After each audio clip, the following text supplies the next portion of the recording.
Warahmatullahi wabarakatuh. Waalaikumsalam warahmatullahi wabarakatuh. Alhamdulillahilladzi anzala sakinata fi qulubil mu'minin liyazdadu imanan ma'a imanihim.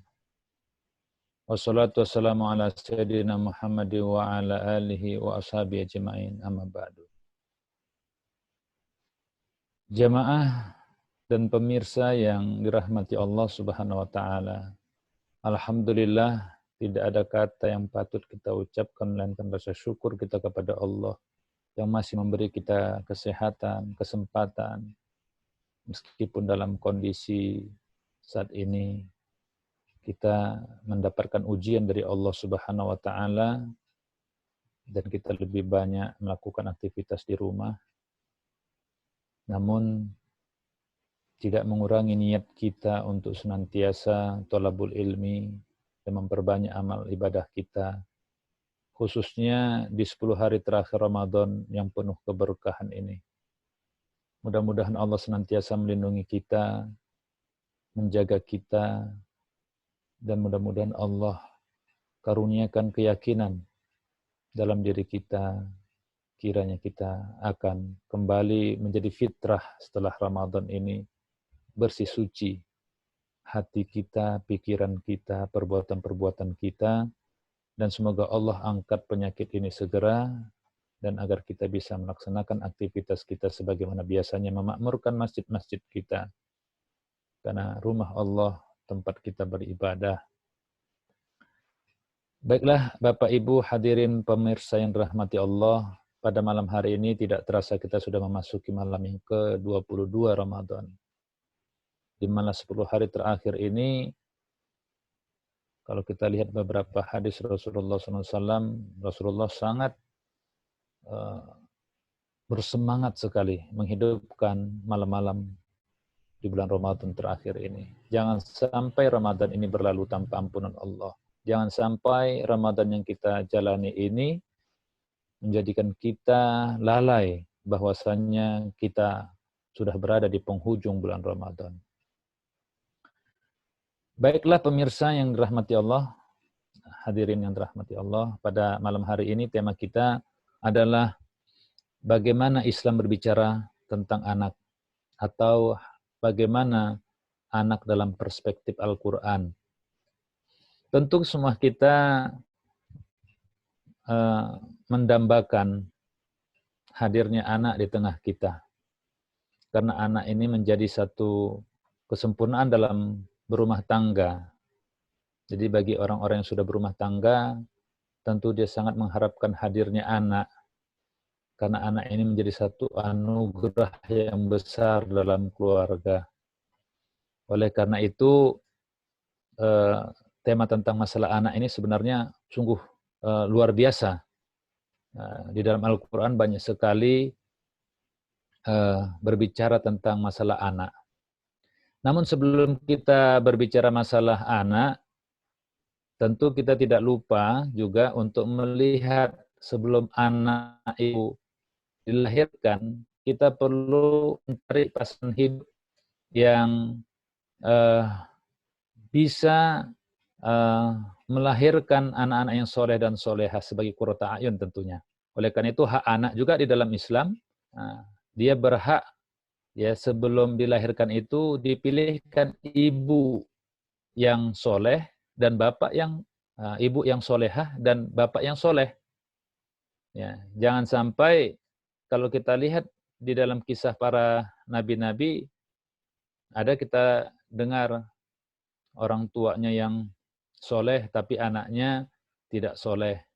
Seperti kisah Nabi Nuh alaihissalam, bagaimana anaknya tidak mengikuti ayahnya Nabi Nuh. Kemudian kita bisa juga melihat bagaimana kisah di dalam Al-Quran, Nabi Ibrahim, anak yang soleh, tapi bapaknya tidak soleh. Nah, yang kedua, kalau kita berbicara masalah anak, anak itu di dalam Al-Quran memiliki istilah-istilah. Ya, ada beberapa istilah yang digunakan di dalam Al-Quran, yang nanti juga kita bisa melihat di dalam Al-Quran. ya akan saya sampaikan melalui presentasi Al-Qur'annya. Kita buka. Ada beberapa terminologi tentang masalah anak di dalam Al-Qur'an. Yang pertama ada menggunakan kata-kata zuriyah. Zuriyah. Ya, ini juga anak atau keturunan. Yang kedua adalah ibnun. Ya. Ibnun atau abna. Bisa juga nanti ke banin, banat. Nah, ini juga istilah anak. Ya. Yang ketiga ada juga istilahnya walad. Ya. Nah, ada walad, ada aulad. Nanti ada juga derivasi katanya kepada wildan. Kemudian juga di dalam Al-Quran ada menggunakan kata-kata atfal. Ya, tiflun. Tiflun atau atfal ini juga artinya anak. Yang kelima ada menggunakan kata-kata sobi. Sobi itu dari kata sibian. Sobi itu juga anak, anak bayi. Dan sebagainya. Dalam Al-Quran juga ada menggunakan anak. Yang kemudian ada juga kata-kata akrob. Akrob itu lebih kepada kerabat, tetapi ada juga kaitannya dengan anak. Nanti ada juga anak kandung, anak tiri. Ya. Kemudian juga ada kata asbat. Nah, kalau kita mendengar kata-kata al-asbat. Ya.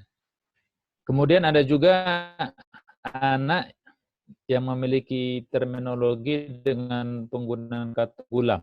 Ya, gulam biasa dalam hadis Rasulullah juga Rasulullah menjelaskan, ya gulam, syamillah. Ya, adalah engkau mengucapkan salam. Ya. Kemudian banyak juga kata-kata gulam ini digunakan oleh Rasulullah SAW untuk menyampaikan sesuatu pesan ya, kepada seseorang anak. Kemudian ada juga kata-kata robaib, itu juga anak tiri. Nah, dari beberapa terminologi ini, kita bisa melihat bagaimana anak itu, bagaimana pandangan Al-Quran terhadap anak. Tentunya di sini anak, sebagaimana yang dijelaskan, ada 4 kriteria anak itu. Yang pertama bisa anak menjadi fitnah, menjadi ujian. Ya. Tentu kita berharap, ya orang tua berharap anaknya itu nanti masuk kategori mana. Walaupun kadangkala kita tidak bisa menepis bahwasanya anak itu juga bisa menjadi ujian bagi kita. Ya, kalau kita pernah melihat atau membaca dalam surat Al-Kahfi, bagaimana Nabi Khidir pernah melakukan, pernah membunuh seorang anak yang memang ilmunya dari Allah. Kemudian Nabi Musa pun bertanya, kenapa engkau bunuh? Karena anak ini juga akan menjadi penyebab orang tuanya berdosa dan memasukkan orang tuanya ke dalam neraka.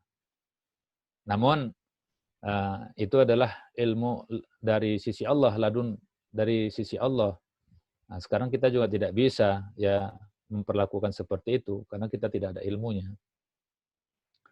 Nah, ini juga sebagaimana yang dijelaskan di dalam Al-Quran, ya, dalam surat Al-Anfal.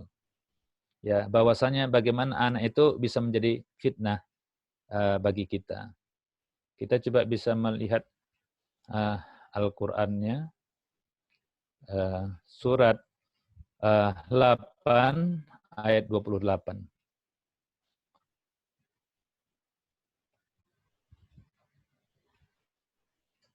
Kita lihat surat 8 ayat 28.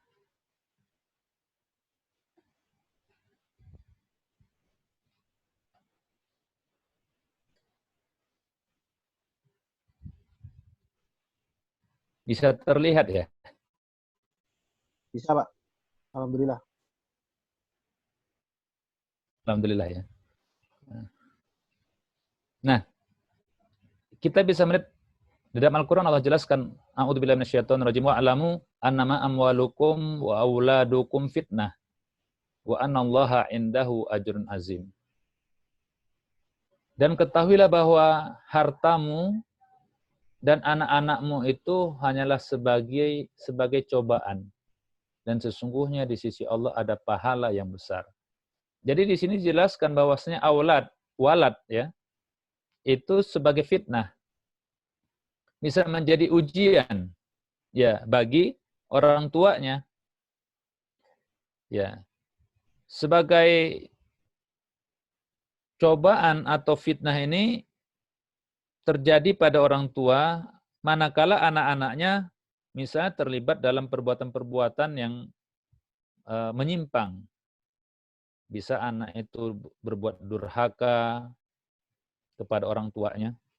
Ada juga kadang-kadang anak yang menggunakan atau mengkonsumsi narkoba, melakukan pergaulan bebas. Ada juga yang melakukan tawuran-tawuran. Ada juga anak yang melakukan penipuan.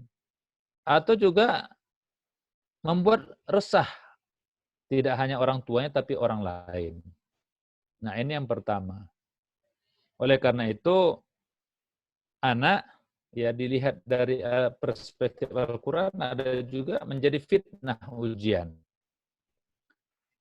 Yang kedua, anak juga bisa menjadi zinatul hayat, perhiasan dunia. Ya, zinatul hayat. Ini juga dijelaskan di dalam Al-Quran, surat Al-Kahfi, ya, surat ke-18, ya, dalam ayat 46. Ayat 46. Nah, ini dijelaskan bahwasanya anak itu adalah zinatul hayat. Al-mal banun zinatul hayatid dunya wal baqiyatus sholihatu khairun 'inda rabbika thawaban wa khairun amala. Dijelaskan juga al-mal, ya harta dan anak ini memang perhiasan hidup ya. Kadang-kadang kalau kita di dunia ini tentunya mencari harta, harta kita cari, kita kejar kemana-mana. Begitu juga menjadi bahagia kalau harta kita banyak. Apalagi kalau anak-anak kita ya. Ya, anak-anak kita di sini juga dijelaskan sebagai zina. Zinatul hayatid dunya. Perhiasan kehidupan dunia. Bagaimana perhiasan hidup di dunia ini? Maksudnya ya orang tua merasa sangat senang dan bangga. Apabila mungkin anaknya menjadi anak yang soleh, anaknya mungkin punya prestasi, anaknya bisa mengharumkan nama orang tuanya, agamanya. Ini yang kedua, menjadi perhiasan kehidupan di dunia. Maka kadang-kadang ada juga orang yang berbangga dengan anaknya. Oh, anakku kuliahnya di universitas yang hebat. Anakku juara, punya prestasi. Tetapi bagaimana seandainya kita bisa menjadikan anak-anak kita itu berprestasi di dalam agama, misalnya dia hafiz Quran atau hafizoh. Nah, ini sungguh luar biasa. Yang ketiga di dalam Al-Quran, sebagaimana yang dijelaskan dalam surah Al-Furqan ayat 74, yang ketiga, anak menjadi qurrata a'yun. Ini yang selalu kita baca dan kita selalu berdoa kepada Allah agar kiranya kita memiliki anak yang qurrata a'yun. Sebagaimana doa kita, ya. Walladzina yaquluna Rabbana hab lana min azwajina wa dzurriyyatina qurrata a'yun waj'alna lil muttaqina imama. Ini harapan kita semuanya, kita mohon kepada Allah agar kita dianugerahkan dari pasangan kita, keturunan kita, anak yang disebut dengan qurrata a'yun. Ya, penyenang hati. Dan kita juga mohon agar kita ya menjadi pemimpin bagi orang-orang yang bertakwa. Anak sebagai qurrata a'yun, ya penyejuk hati kedua orang tuanya ini kedudukan anak yang terbaik manakala anak dapat menyenangkan hati dan menyejukkan mata kedua orang tuanya. Ya mereka adalah anak-anak yang senantiasa taat beribadah. Nah, kalau kita misalnya kita beribadah sholat misalnya, ayo kita sholat. ayo kita ngaji, ayo kita menghafalkan Al-Quran, dan lain sebagainya. Nah, ini anak senantiasa mau patuh kepada Allah dan patuh kepada keduanya. Dan yang keempat, jamaah yang mati Allah, anak itu juga bisa termasuk aduun, jadi musuh. Ya, ini dijelaskan dalam surat At-Taghabun. Ya. Dalam surat At-Taghabun, anak itu juga bisa jadi musuh bagi kita. Jadi jangan sampai anak ini bisa jadi musuh yang menyebabkan kita berbeda pandangan bersama anak-anak kita. Nah, dalam surat At-Taghabun, surat ke-64, Allah berfirman, ya, ayat 14, A'udzu billahi minasyaitonir rajim. Ya ayyuhalladzina amanu inna min azwajikum wa auladikum aduwwalakum fahdharuhum wa in ta'fu wa tasfahu wa taghfiru fa innallaha ghafurur rahim. Hai orang-orang yang beriman, sesungguhnya di antara istri-istrimu dan anak-anakmu ada yang menjadi musuh bagimu. Jadi bukan hanya anak saja, istri pun bisa jadi musuh. Oleh karena itu tadi di awal pembahasan kita, hak anak juga dia mendapatkan orang tua atau ibu yang soleh, ya, ibu yang solehah dan suami yang soleh, sehingga kelak melahirkan anak-anak yang soleh dan solehah. Karena di dalam ayat ini dijelaskan, sesungguhnya di antara istri-istrimu dan anak-anakmu ada yang menjadi musuh bagimu, maka berhati-hatilah kamu terhadap mereka. Dan jika kamu maafkan dan kamu santuni serta ampuni mereka, maka sungguh Allah Maha Pengampun lagi Maha Penyayang. Jadi dalam kita mendidik anak ini, tentu ada teknik-teknik, ya, bagaimana anak itu biar senang ibadah, kalau diajak sholat. Jangan sampai kita melakukan hal-hal yang bisa merusak psikologis anak, psikis anak, dan lain sebagainya. Maka nanti akan kita lihat bagaimana dalam hadis bagaimana Rasulullah SAW memperlakukan anak itu. Nah, ini jamaah sekalian yang dirahmati Allah, ada 4 ya kategori anak di dalam Al-Quran. Bisa dia menjadi fitnah ujian, bisa menjadi zinatul hayat, ya, sebagai perhiasan dunia. Yang ketiga menjadi qurrata a'yun, ini doa kita semuanya, ya, menjadi qurrata a'yun. Dan yang keempat bisa juga menjadi adun. Nah, jamaah sekalian rahmati Allah.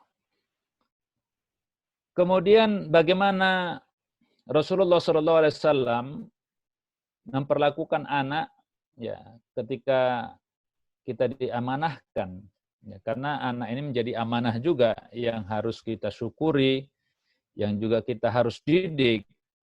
Jangan sampai anak yang kita miliki ya kita sia-siakan, karena kita nanti akan diminta pertanggungjawabannya oleh Allah Subhanahu wa taala.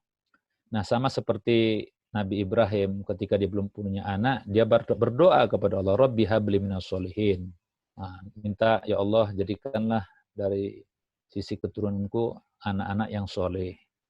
Nah, Nabi Ibrahim diberi anak yang selalu kita peringati ketika di hari Raya Idul Adha misalnya, peristiwa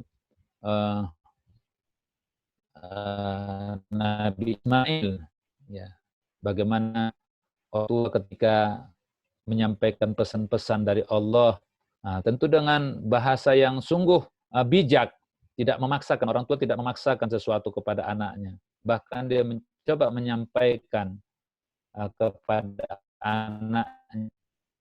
Ini seperti yang disampaikan oleh Nabi Ibrahim kepada anaknya, ya bunaya ini arafil manami ani adbauka fanzur madza tara. Ya wahai anakku, sesungguhnya aku melihat dalam mimpiku aku diperintahkan untuk menyembelihmu, bagaimana pendapatmu wahai anakku?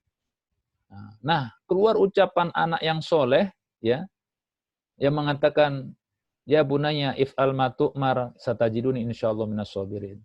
Wahai ayahanda, silahkan lakukanlah apa yang diperintahkan Allah, maka mudah-mudahan kau dapati aku termasuk orang-orang yang bersabar.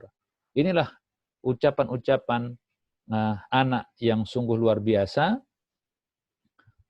ketika ada orang tuanya yang meminta sesuatu, maka keluarlah ucapan-ucapan yang baik.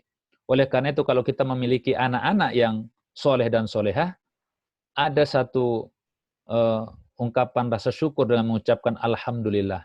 Ini yang disampaikan oleh Nabi Ibrahim alaihissalam ketika dia mendapatkan anak yang soleh, maka dia mengatakan Alhamdulillahi wahabali alal kibari Ismail wa Ishaq, inna rabbi lasami'ud du'a. Dia mengucapkan puji bagi Allah yang telah menganugerahkan kepadaku alal kibar, dengan besarnya nama Ismail dan Ishak. Artinya dia memiliki cerita anak yang memiliki kesalehan, ketaatan yang luar biasa. Ya, Nabi Ismail dan Ishak, sesungguhnya Tuhanku mendengarkan doa-doaku. Begitu juga anugerah anak yang diberikan Allah Subhanahu wa taala sebagaimana di dalam ayat Al-Qur'an. Wa wahabna lahu Ishaq wa Yaqub nafilah wa kullan ja'alna minal sholihin. Kemudian ada juga Nabi Daud diberikan anak namanya Nabi Sulaiman. Wa wahabna li Daud Sulaiman ni'mal abdu innahu awwab. Sesungguhnya kami telah menganugerahkan kepada Nabi Daud anak yang diberi nama Sulaiman, ni'mal abdu. Maka anaknya ini, Nabi Sulaiman ini, innahu awwab, orang yang senantiasa taat, patuh kepada Allah Subhanahu wa taala. Baik, pemirsa dan jamaah yang dirahmati Allah, kembali bagaimana Islam melihat soal anak ini dalam beberapa hadis Rasulullah SAW, juga kita akan melihat bagaimana Rasulullah memperlakukan anak agar anak-anak kita itu juga menjadi qurratu a'yun, anak yang soleh dan solehah. Kalau kisah-kisah tadi anak yang menjadi ujian, itu banyak sekali ya yang kita hadapi. Tentunya kita berdoa kepada Allah agar kelak anak-anak kita itu menjadi anak yang soleh dan solehah, sebagaimana doa Nabi Ibrahim alaihissalam. Nah, selanjutnya, hak anak juga ketika dia dilahirkan, awal-awal ketika anak itu dilahirkan dia diazankan. Ya. Nah, ini juga dilakukan ya oleh Rasulullah SAW. Ketika anak itu lahir, dia diazankan, itu harus ada hak anak itu. Yang kedua, dia diakikahkan. Nah, ini bagaimana Rasulullah SAW memperlakukan seorang anak ketika sejak lahir, dalam kandungan pun begitu ya, dalam kandungan didoakan, orang tuanya diperintahkan untuk mendoakan anaknya dalam kandungan, orang tua diperintahkan untuk membaca Al-Quran, membaca sholawat, agar kelak ketika anaknya lahir, maka anaknya nanti akan menjadi anak-anak yang soleh dan soleha. Nah, ketika lahir diazankan, kemudian diakikahkan. Kalau dia anak laki-laki itu dengan 2 kambing atau 2 kibas, kalau anak perempuan 1 kambing atau 1 kibas. Nah, pernah juga bagaimana Rasulullah SAW ketika memperlakukan cucunya Hasan dan Husin. Ya. Bagaimana kalau anak kita menangis itu digendong. Ini dicontohkan oleh Rasulullah SAW. Bagaimana kalau anak-anak itu bermain. Misalnya pernah satu ketika Hasan dan Husin bermain di masjid. Bahkan ketika Rasulullah SAW sedang sujud, dia naik ke punggungnya Rasulullah SAW. Bagaimana perlakuan Rasulullah ketika melihat cucunya seperti itu? Maka dia memperlama sujudnya. Nah, jadi kita selaku orang tua juga harus bijak.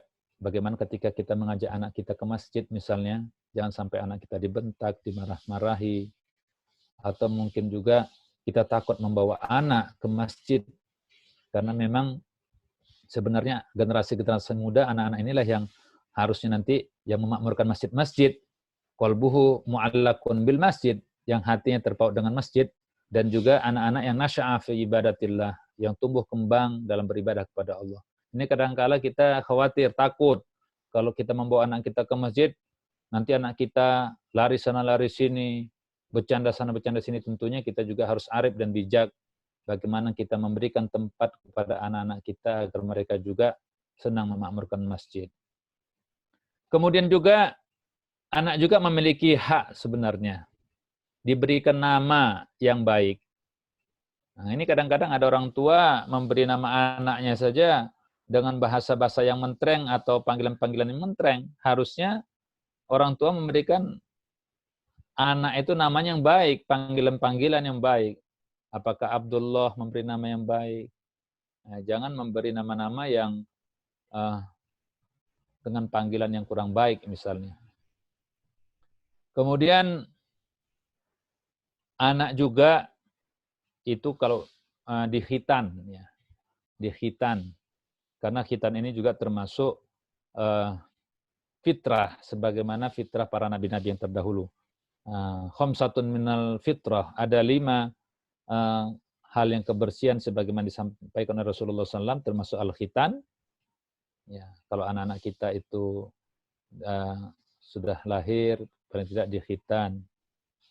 Nah, kemudian termasuk fitrah juga memotong bulu di bawah perut, mencukur kumis, gunting kuku, dan mencabut bulu ketiak.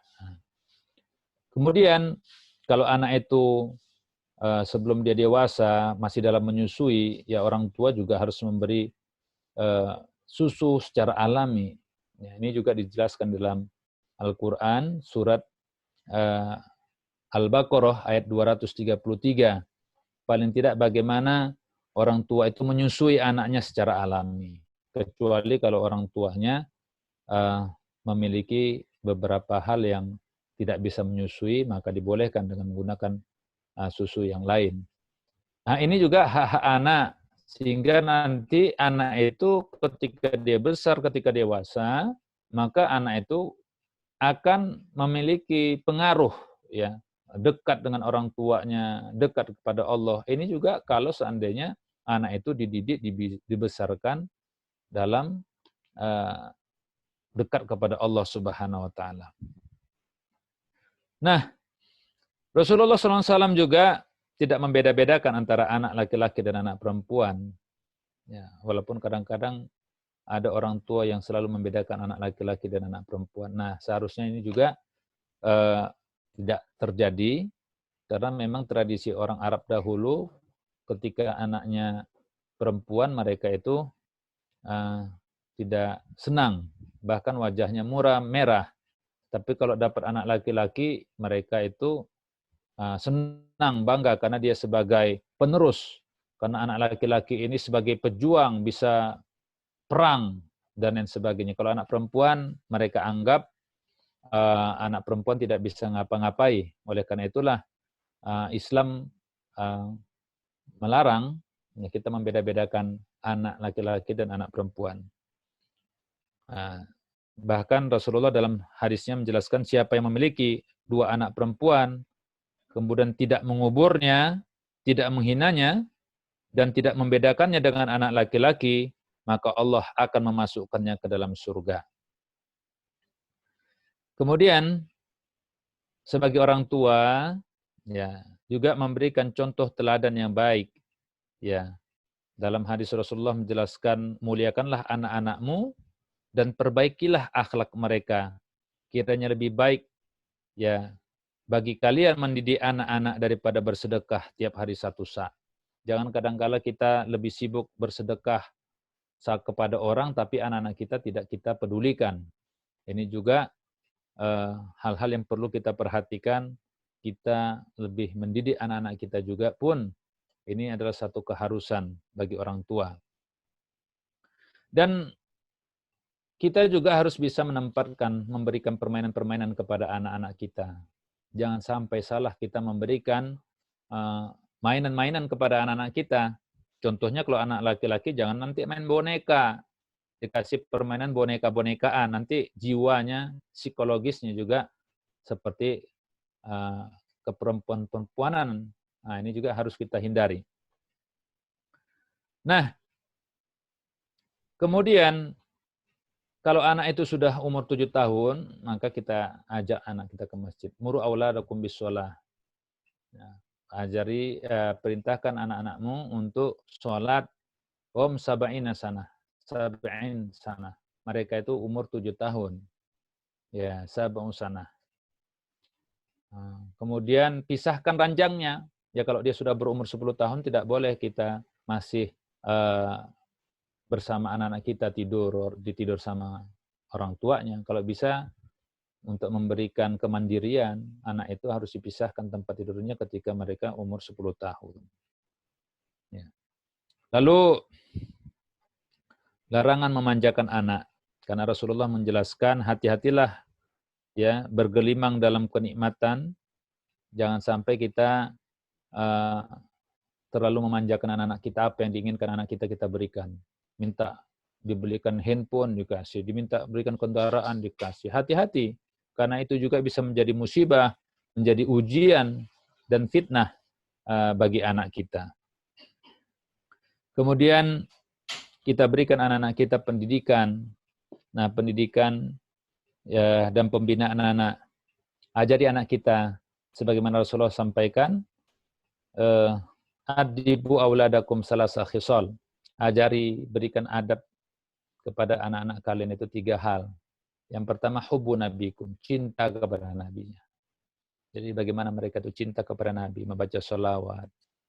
Nah, kemudian hubbu tilawatil Quran, senang cinta untuk membaca Al-Quran. Dan yang selanjutnya adalah hubbu ahli baiti, cinta kepada keluarganya. Nah, sebelum mungkin kita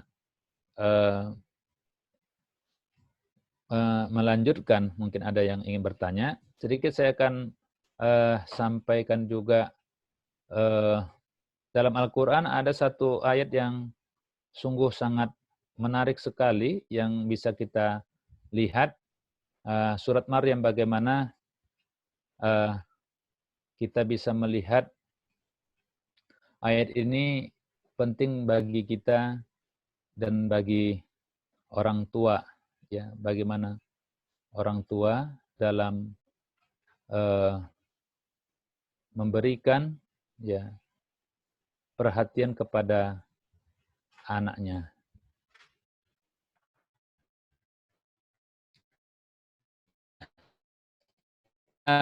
Ayat 12 ini memberi penjelasan kepada kita.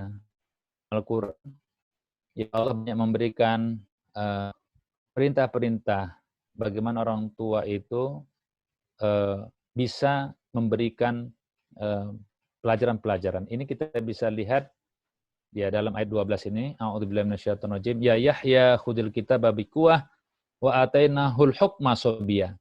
Wahai Yahya, ambillah pelajaran kitab, ya.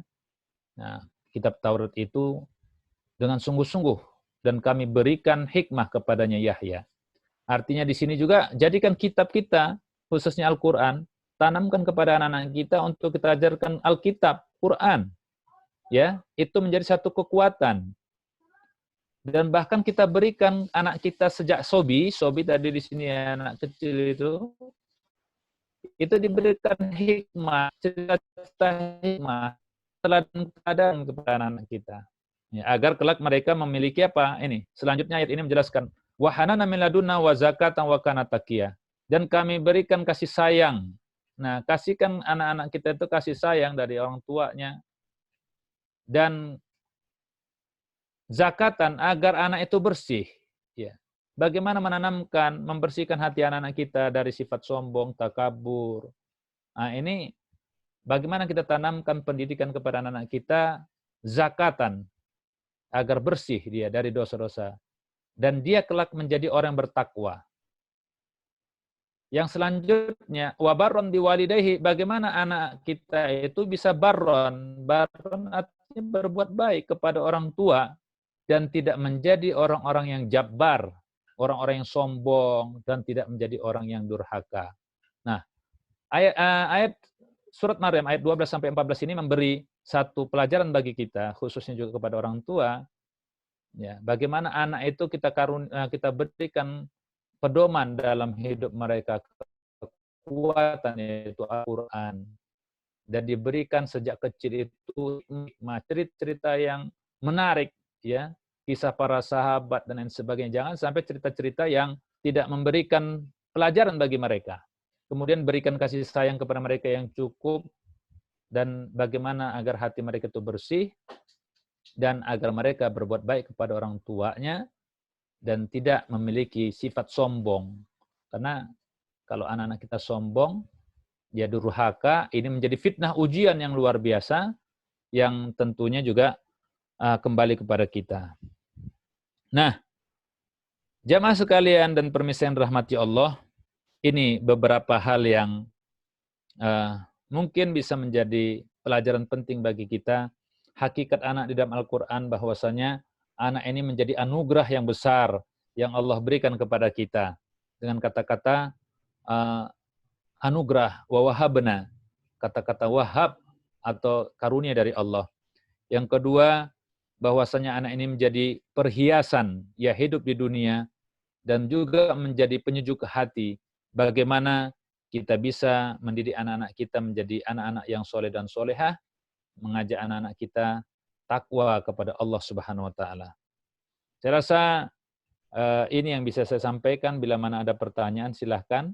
Kalau masih ada waktu, ya kita lanjutkan diskusi kita, sharing kita, ya mudah-mudahan kita bisa mengisi malam-malam kita ini dengan thalabul ilmi. Hadanallahu iyyakum ajma'in. Silahkan kalau memang ada pertanyaan. Jazakallahu khairan Ustaz. Penjelasan yang sangat baik banget. Kita baru tahu definisi anak, ternyata banyak sekali dalam Al-Quran. Mulai tadi dijelaskan dalam surat yang pertama tadi adalah surat yang terakhir surat Maryam sampai yang pertama tadi atau Khobun. Untuk itu Bapak-bapak, jika ada pertanyaan mengenai bagaimana atau definisi anak dalam Islam ini, kami persilakan. Bapak-bapak, ibu-ibu, kami persilakan jika ada pertanyaan. Kalau nggak ada, saya nanya duluan Pak Ustadz. Ya. Ya. Tadi Pak Ustadz jelasin bahwa hak anak yang pertama itu memperoleh orang tua yang soleh. Ya. Satu hak yang pertama anak itu. Nah, bukannya anak itu lahir tanpa tahu siapa bisa memilih atau bisa memilih siapa orang tuanya dan bagaimana kondisi orang tuanya. Mohon penjelasannya Pak Ustadz. Ya. Terima kasih, pertanyaan yang baik sekali.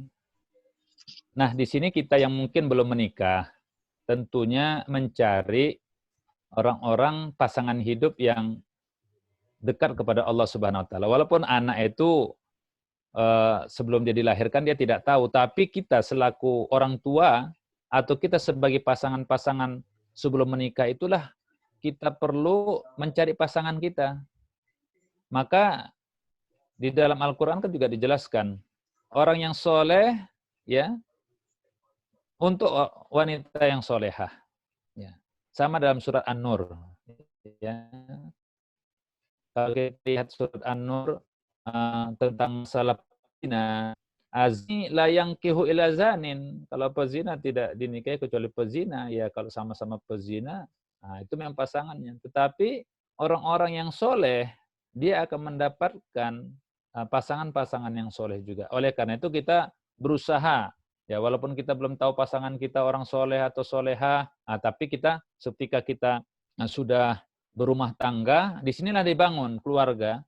Karena kelak nanti anak itu tidak jauh ya, atau ibaratnya kalau buah itu tidak jauh jatuhnya dari pohonnya.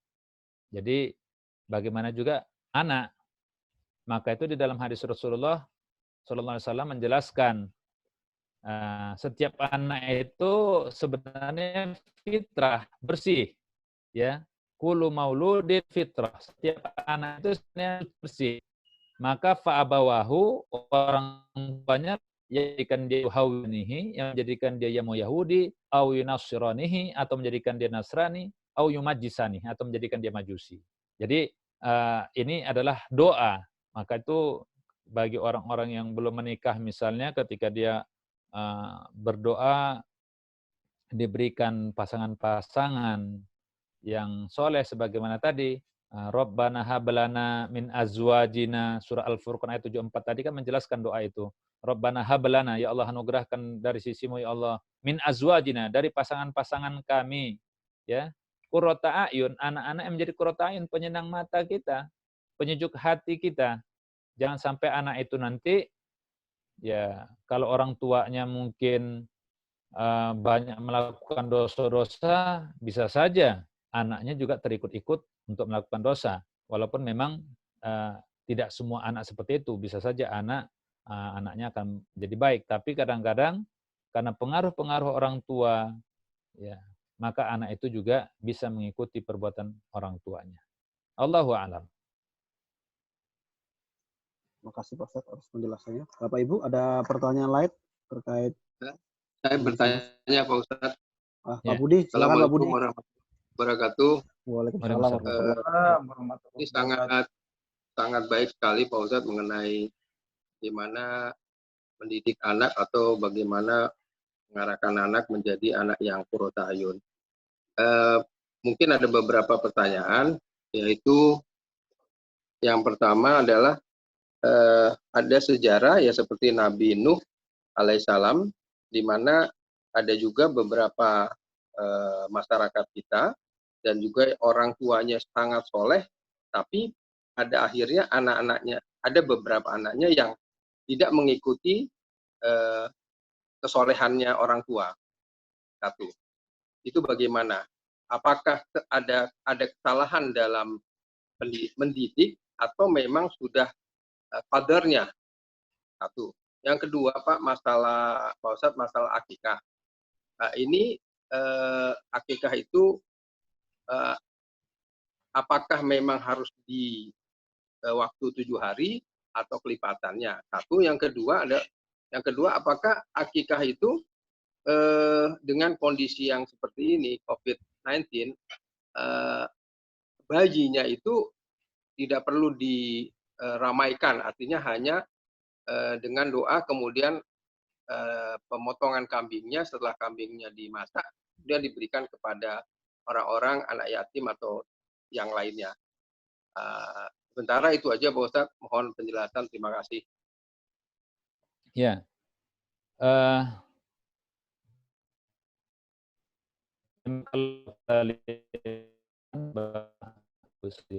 Allah, anak itu memang ada sebagai musuh, ya. Itu dijelaskan tadi di dalam Al-Quran, ya, surat At-Taghabun, surat ke-64 ayat 14. Ya ayyuhalladzina amanu inna min azwajikum wa auladukum aduwwul lakum fahdharu.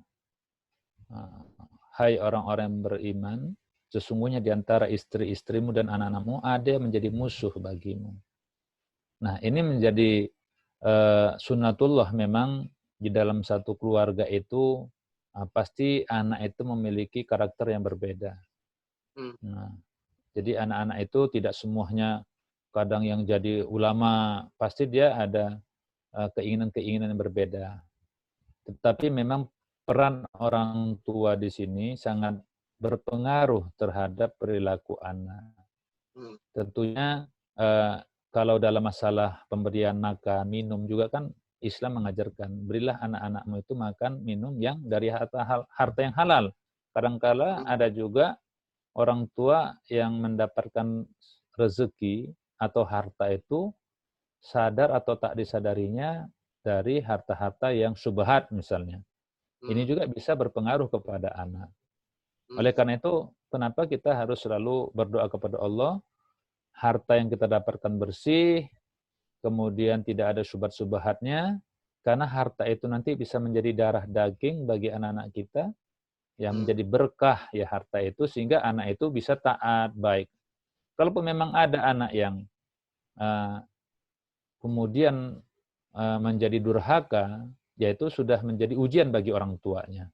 Itulah tadi seperti Nabi Nuh alaihissalam, ketika anaknya si Kan'an tidak mau diajak oleh Nabi Nuh alaihissalam, kemudian sampai dia berdoa, ya Allah, sesungguhnya itu anakku, katanya. Kenapa tidak diselamatkan? Maka Allah mengatakan, innahu amalun ghairu sholih. Sebenarnya itu adalah anak yang bukan saleh. Bukan Nabi Nuh yang salah, tidak. Tapi itulah amal yang disebutkan di situ adalah amalun ghairu sholih.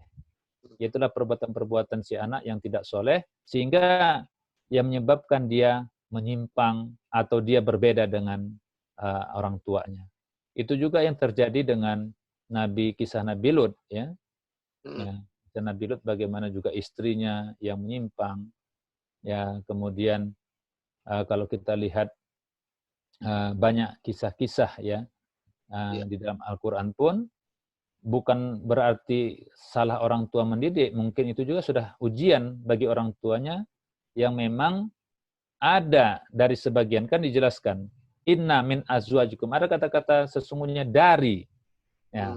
Jadi tidak semua, mungkin ada satu dua ya, tetapi kalau kita melihat membaca doa-doa yang disampaikan oleh Nabi Ibrahim, Nabi Zakaria dan lain sebagainya, ini juga mengindikasikan doa orang-orang tua atau doa kita itu juga bisa berpengaruh kepada perilaku anak-anak kita. Jadi didoakan, anak itu selalu didoakan. Jangan dicemoohkan seperti hadis Rasulullah tadi, jangan sampai kita mencemoohkan anak kita, menghardik anak kita, sehingga anak itu juga kelakuannya sesuai dengan doa orang tuanya tadi.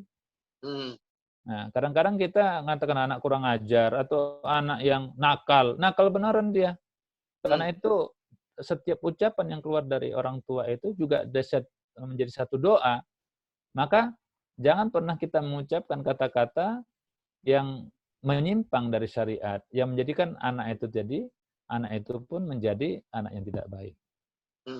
Nah, yang kedua masalah akikah, ya memang dalam hadis Rasulullah itu kullu mauludin, setiap anak kullu gulamin murtahanun bi aqiqati, setiap anak itu kan tergadai dengan akikahnya sampai disembelih pada hari, dijelaskan pada hadis itu kan sampai disembelih pada hari ketujuhnya itu hewan ya yuhlak, ya dipotong rambutnya, wa yusamma, dan diberikan nama.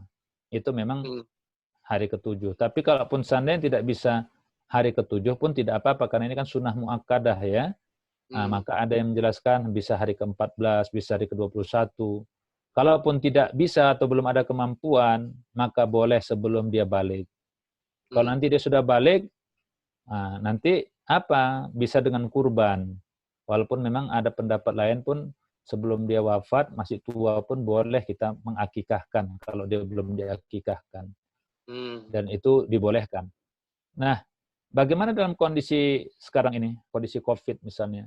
Ya tidak apa-apa. Yang penting kita, kalau memang syiar ya, kita dianjurkan mensyiarkan. Tapi dalam kondisi saat ini, ya dengan cukup kita mendoakan, kita bersedekah.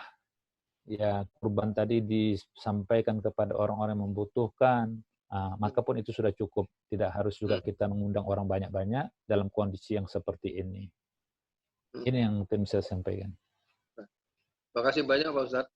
Afwan. Terima kasih. Pak Ihsan mau nanya nih kayaknya Pak Ihsan nih. Ya betul. Tahu aja. Iya, udah mengacungkan jari ini. Silakan Pak Ihsan. Ya. Teguh Zulkarnain. Ya Pak Ustadz, yang bertanya sebelum saya tadi itu baru aja dapat ini dikaruniai cucu. Makanya boleh bertanya seperti itu. Alhamdulillah. Mudah-mudahan jadi kakek nih yang ini ya. Jadi teladan buat cucu nanti. Amin. Amin.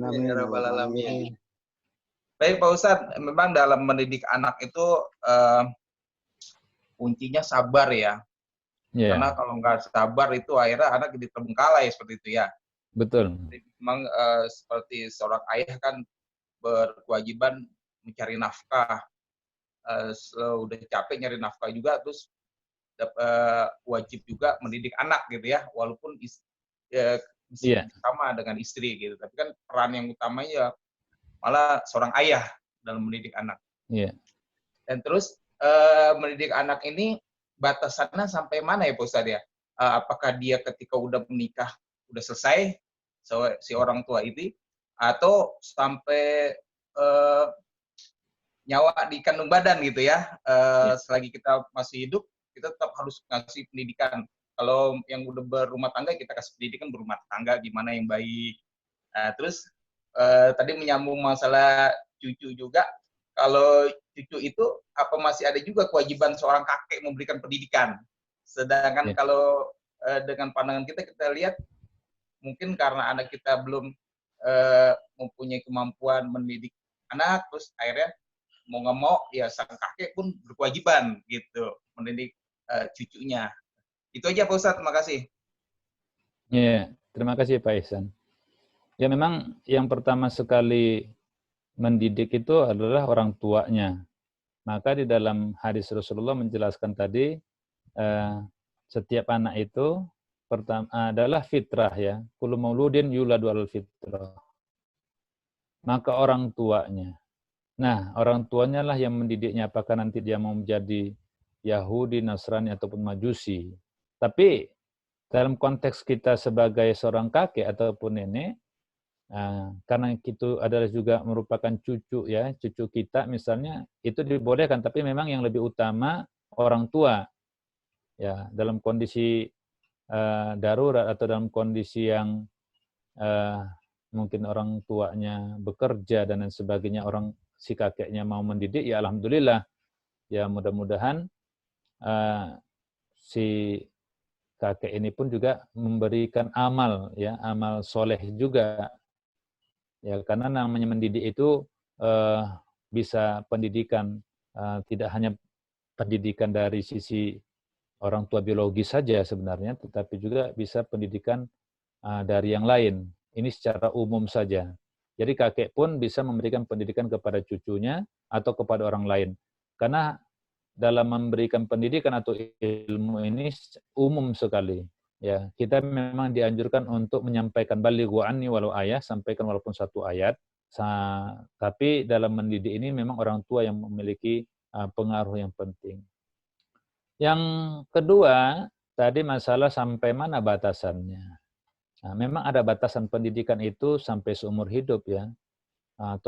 Utlubul ilma minal mahdi ilallah, dituntut ilmu dari buayan sampai ke liang lahat. Memang memberikan ilmu itu sampai ke liang lahat. Tapi kalau untuk masalah nafkah, ada di dalam Al-Quran juga bagaimana ketika kita memberikan nafkah kepada anak kita. Nah, kalau dalam kisah Nabi Sulaiman alaihissalam, ada doa yang selalu kita kenal ya. Rabbi auzi'ni an ashkura ni'mataka allati an'amta 'alayya wa 'ala walidayya wa an a'mala sholihan tardahu wa adkhilni bi rahmatika fi ibadikas sholihin. Ini sampai umur 40 tahun ya, sampai dia besar ya. Kalau anak perempuan memang kalau dia sudah berumah tangga, itu kewajiban suaminya yang memberikan nafkah. Dan ketaatan seorang perempuan apabila dia sudah menikah itu masuk kepada suaminya, bukan kepada orang tua, tapi dia memang harus berbakti kepada orang tua. Tapi bagaimana kalau seandainya anak itu batasan nafkah atau pendidikan? Kalau pendidikan sampai seumur hidup ya. Nah, karena memang mendidik itu sama seperti Rasulullah SAW juga dididik oleh Allah Subhanahu Wa Taala, yang Rasulullah mengatakan ada bani Rabbi fa asana ta'dibi. Sesungguhnya Allah telah mendidikku dengan adab sebaik-baik adab. Jadi ada ilmu pendidikan, ada juga ilmu adab. Maka anak kita itu harusnya juga diberikan adab-adab. Bagaimana adab makan. Ini juga dididik. Jadi Rasulullah juga bukan hanya keturunan saja, semua orang lain. Ketika dia ingin mendidik anak itu makan, apa dia katakannya, gulam samillah wa anakku samillah, bacalah basmalah sebelum makan. Ya, samillah wa kul biyaminika, makanlah dengan tangan kananmu. Wakul mayalika, ya, dan malah yang dekat, yang makan yang ada yang dekat denganmu. Nah ini, jadi pendidikan itu bisa sampai seumur hidup. Ya, tapi kalau untuk nafkah, ya kewajiban orang tua kalau memang anaknya, apalagi kalau anak perempuan sampai dia menikahkan, ya sampai dia bisa menikahkan. Kalau tidak, itu masih terus menjadi tanggung jawab orang tuanya. Kalau memang orang tuanya sanggup, ya. Tapi kalau orang tuanya tidak sanggup, ya tentunya ada keterbatasan ini yang mungkin juga menjadi pengecualian-pengecualian. Tapi kalau misalnya seorang laki-laki bagaimana? Laki-laki kan adalah pemimpin atau sebagai kenapa juga kalau dalam warisan itu laki-laki mendapat 2 warisan misalnya dibandingkan anak perempuan? Karena nanti laki-laki itu yang akan mengayomi ya keluarga itu atau adik-adiknya. Sehingga dalam ilmu waris pun kenapa anak laki-laki itu mendapatkan 2 bagian dibandingkan perempuan? Karena dia ar-rijalu qawwamuna 'alan nisa. Laki-laki yang juga harus menanggung biaya keluarganya. Nah, oleh karena itu, kalau untuk masalah nafkah, kalau memang si anak juga belum menikah, misalnya kalau laki-laki, kalau orang tua yang sanggup, dia masih bisa memberikan. Tapi tadi, hadis Rasulullah jangan memanja-manjakan anak. Nah, itu juga kita bisa melihat hadis-hadis Rasulullah. Artinya jangan sampai kalau anaknya jadi malas, anaknya tidak punya usaha, tidak mau belajar, dia hanya mengharapkan harta dari orang tuanya saja. Maka dalam satu ungkapan menjelaskan, innal fata ya mayaquluha anada wa laysal fata mayaqulukan abi. Sesungguhnya seseorang itu mengatakan inilah aku, ya, bukan bapakku. Oh, bapakku hebat, punya jabatan. Oh, harta orang tuaku banyak. Nah, harus ditanamkan kepada anak-anak bahwasanya sejak dari kecil mereka diberikan pemahaman tentang bagaimana kita berilmu, belajar, dan lain sebagainya.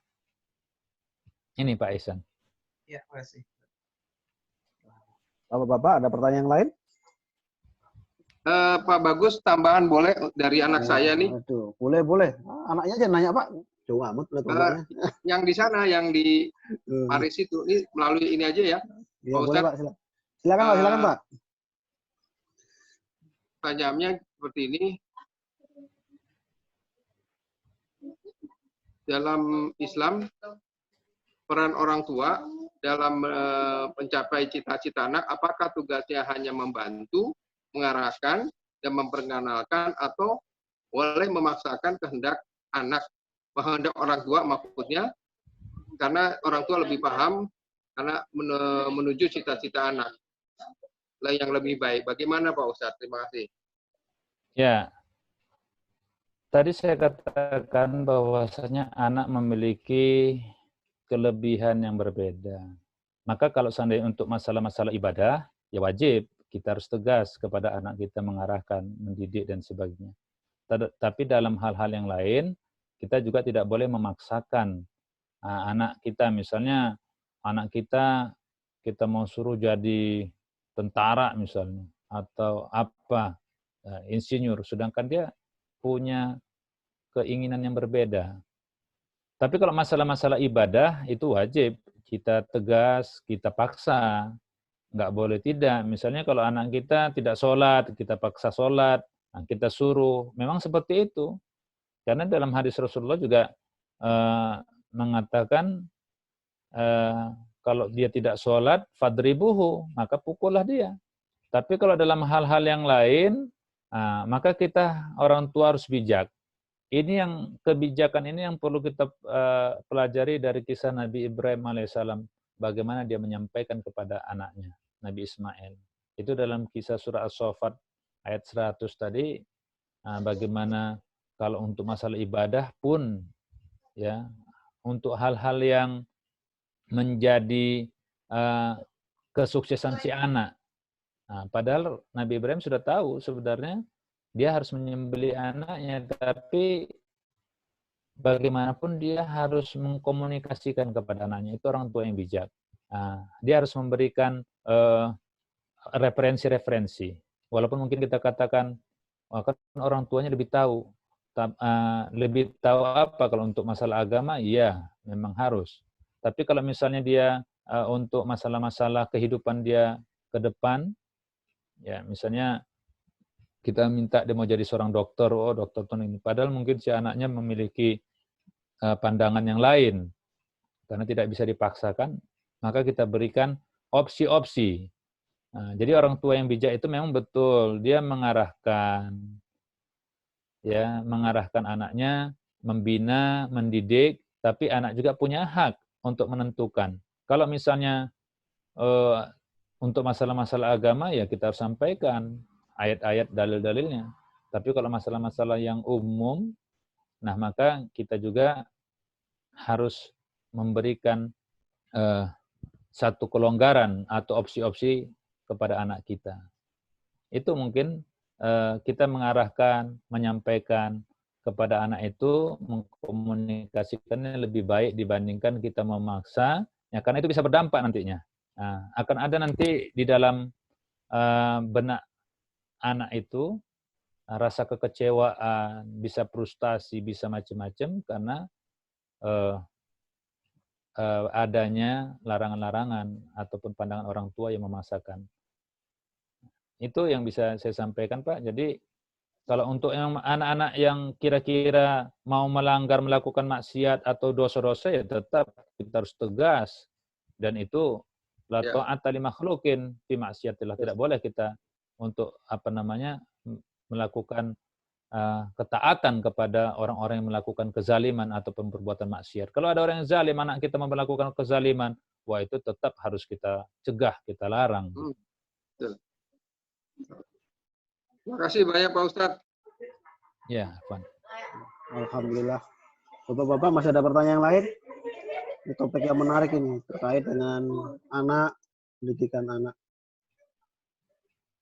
Jika tidak ada, mohon Bapak Ustadz sebelum menutup acara ini memimpin doa supaya kita dijauhkan dari wabah, kita diberi putra-putri yang soleh dan solehah, keturunan yang soleh dan solehah, yang dapat mengangkat kita nanti di sisi Allah. Silakan. Amin, amin, ya rabbal alamin. Baik, Bapak Ibu sekalian, para pemirsa yang dirahmati Allah, mudah-mudahan acara kita pada malam hari ini, di malam yang ke-22 ini diberkahi oleh Allah Subhanahu wa taala. Allah berikan kita kesehatan, Allah anugerahkan kepada kita anak yang soleh dan solehah sebagai generasi penerus kita.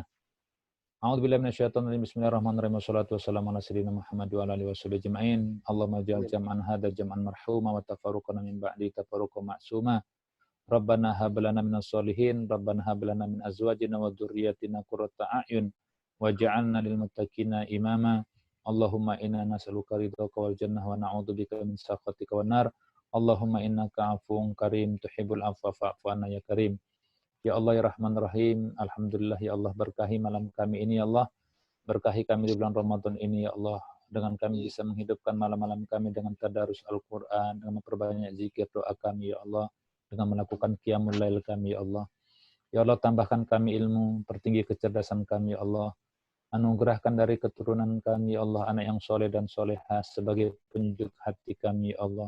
Anak-anak yang senantiasa dapat membanggakan kami ketika kami bertemu denganmu ya Allah. Karuniakan kepada anak-anak kami ya Allah keimanan, keyakinan dalam hati mereka, diri mereka ya Allah, agar mereka senantiasa taat menjalankan perintah-Mu dan meninggalkan larangan-larangan-Mu. Jauhkan anak-anak kami ya Allah dari perbuatan-perbuatan maksiat, dari perbuatan-perbuatan dosa ya Allah. Ya Allah ya Rahman Rahim, berkahi kami ya Allah, berkahi jamaah kami. Karuniakan kami Allah kesehatan sehingga kami dapat menjalankan ibadah puasa ini sampai akhirnya ya Allah. Dalam keadaan sehat walafiat, Engkau lindungi ya Allah dari berbagai macam bencana dan musibah. Rabbana atina fid dunya hasanah wa fil akhirati hasanah wa qina adzabannar wa adkhilna jannata ma'al abrar ya aziz ya ghaffar ya rabbal alamin. Walhamdulillahi rabbil alamin. Jazakallahu khairan Pak Ustadz atas penjelasannya malam ini. Kajiannya malam ini sangat bermanfaat sekali. Bapak-bapak, jangan lupa nanti kita lanjutkan malam ini dengan tadarus melalui Zoom yang sama dengan meeting ID yang sama bersama Ustadz Darul Amri setelah kajian ini. Mari kita tutup kajian ini supaya lebih berkah dengan doa kafaratul majelis. Subhanallahumma bihamdika Sekali lagi, jazakallahu khairan Ustadz. Wassalamualaikum warahmatullahi wabarakatuh. Waalaikumsalam warahmatullahi wabarakatuh.